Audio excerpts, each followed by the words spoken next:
What is the power of the mind? It is the ability for our intelligence to function with such an energy that simultaneously our faculties of intuition, intellect, love, appreciation, affection, and meditation or silence go together. So mind power is really the integrated action of our being, where all aspects are functioning in tandem.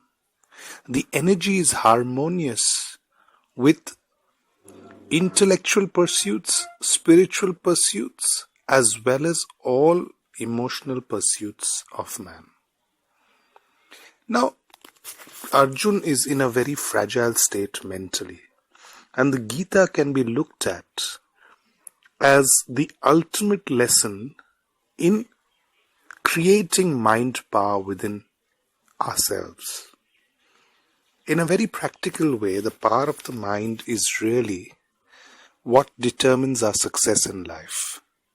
In fact, the more we have moved towards a knowledge-based society, the more networked we are in this world, the more relationships we have in the world.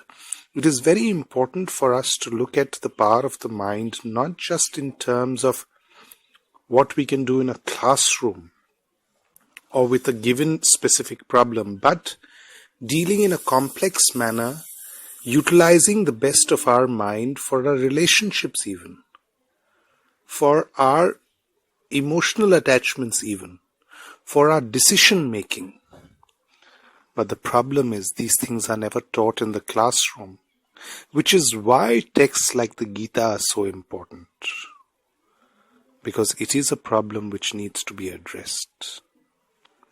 Now that does not mean that we are to become monks going into deep meditation, but the idea is to absorb the learnings from the spiritual texts, to exist in the world, to be totally with ourselves, to become stronger and stronger, yet remain more and more open mentally, is the lesson of the Bhagavad-Gita.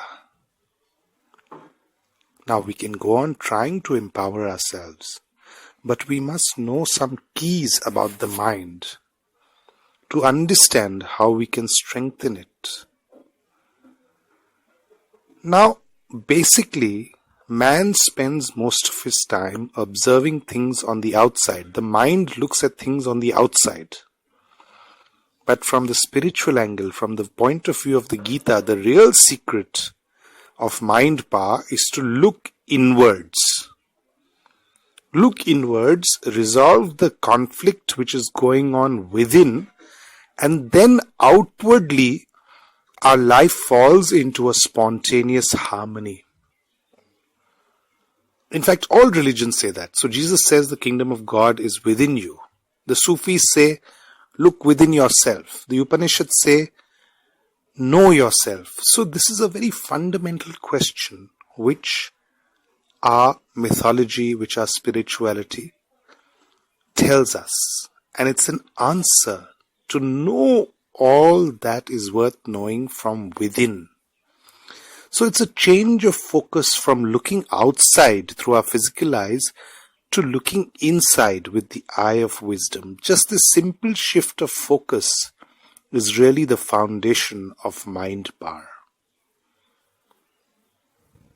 It's a internalized self-realization. So that's the first thing.